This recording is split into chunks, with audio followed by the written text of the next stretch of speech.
কেমন হবে যদি তুমি তোমার পৃথিবী থেকে ফ্যান্টাসিক পৃথিবীতে চলে যাও? তুমি সেই পৃথিবীতে একজন গার্ড হিসেবে নিয়োজিত হলে, সেখানে থাকতে থাকতে হঠাৎ করে কোনো একদিন তুমি সেখানকার এক প্রিন্সেসের প্রেমে পড়ে গেলে।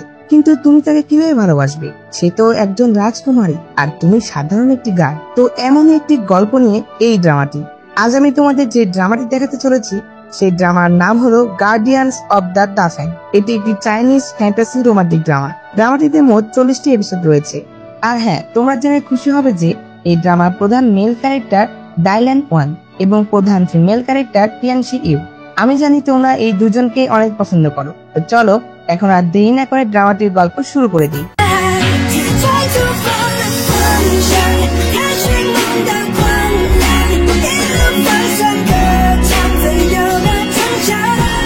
তো ড্রামার শুরুতেই আমরা কিছু প্রশাসনিক লোকদের খাবার খেতে দেখতে পাই।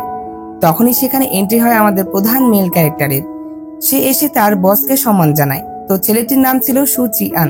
তখন সুচিয়ানের বস তাকে বলে যে সে আজ এই আয়োজনটি করেছে সুচিয়ানের প্রমোশনের জন্য।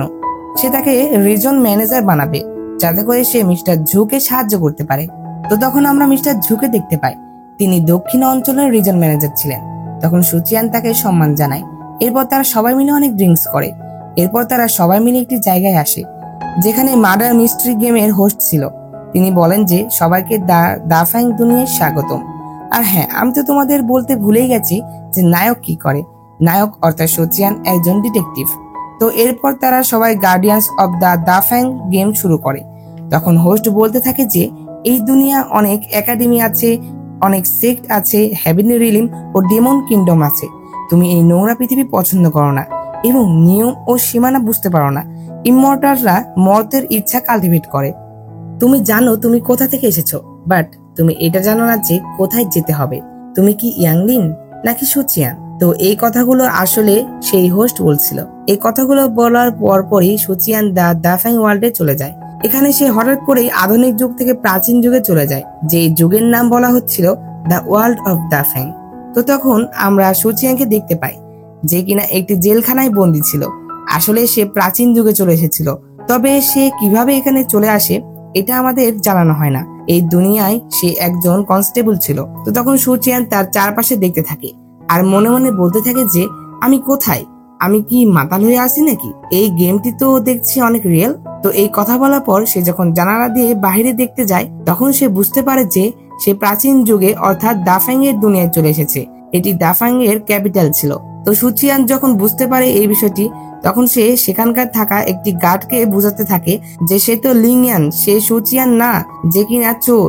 আসলে সুচিয়ান আধুনিক দুনিয়াতে লিংয়ান ছিল, কিন্তু আমরা দেখি যে গার্ডটি তার কোনো কথাই শুনে না। তো এরপর আমরা একটি বৃদ্ধ লোককে দেখতে পাই, যে কিনা অ্যাস্ট্রোনমিক্যাল ব্যুরোর প্রধান এবং ফার্স্ট র্যাঙ্ক ফেট রিডার।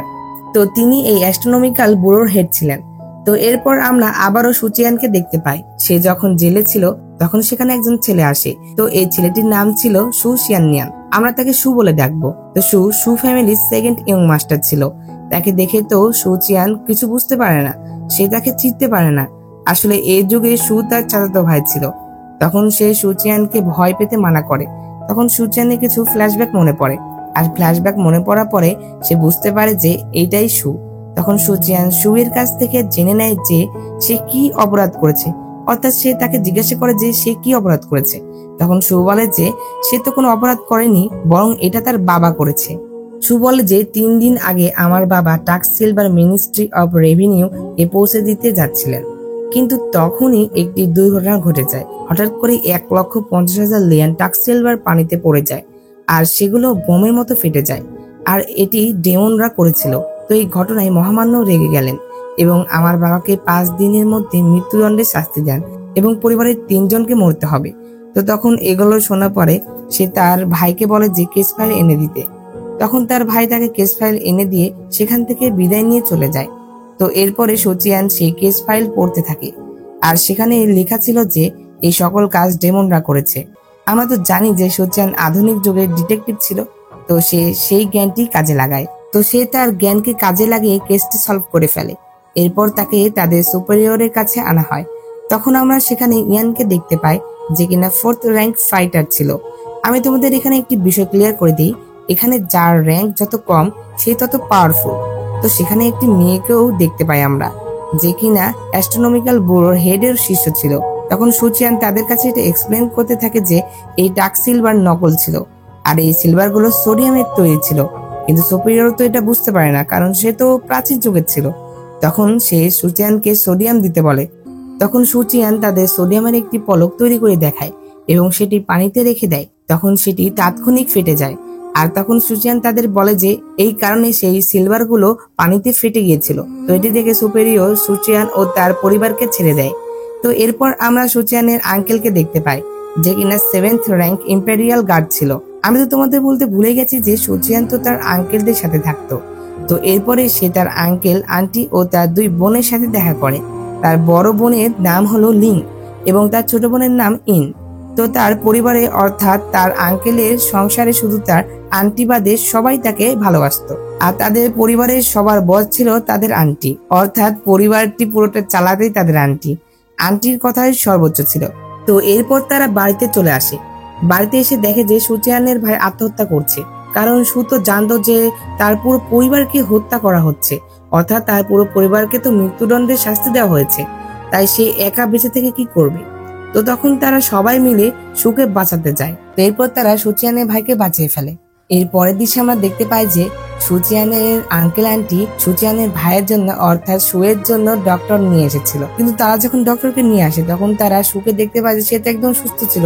আর তখন সু তার বাবাকে জিজ্ঞেস করে যে কি ব্যাপার বাবা, ডক্টর কেন এনেছো? তখন তার বাবা তো পুরোই বেকুব সেজে যায়। সে বলে যে আমি অসুস্থ তো তাই। আর তখন সু বলে যে ও আচ্ছা, তাহলে ঠিক আছে, দেখাও তোমরা। এটা দেখে তো তার বাবা পুরোই অবাক হয়ে যায় যে সে তো তার ছেলের জন্য ডক্টর আনলো, আর এখন দেখছে যে তার ছেলে তো একদম সুস্থ। অন্যদিকে আমরা সুচিয়ানকে দেখতে পাই, সে একটি ঘরে এসেছিল। সে যখন সেই ঘরের দরজাটিতে হাত দেয় তখন এই ঘরের দরজা ভেঙে পড়ে যায়। আসলে এই ঘরটিতেই তাকে থাকতে দেওয়া হয়েছিল। এটা দেখে সুচিয়ান অনেক মন খারাপ করে আর বলে যে এটা কোনো জায়গা হলো, এর থেকে আমি আমার যুগে কত ভালো ছিলাম। তো এরপরে সুচিয়ান ভালো কাপড় পরে ফেলে এবং সে বলে যে কিন্তু সমস্যা নেই, আমি এই পরিবারকে জানি, তাই আমি এখানে সার্ভাইভ করতে পারবো। আর যে করেই হোক আমার এখানে টিকে থাকতেই হবে। কিন্তু এই দুনিয়াতে আমি ম্যাজিকও দেখতে পাচ্ছি, এটা আবার কেমন দুনিয়া। এর পরের দৃশ্যে আমরা দেখতে পাই যে সুপরিবারের সবাই একসাথে খাবার খাচ্ছিল।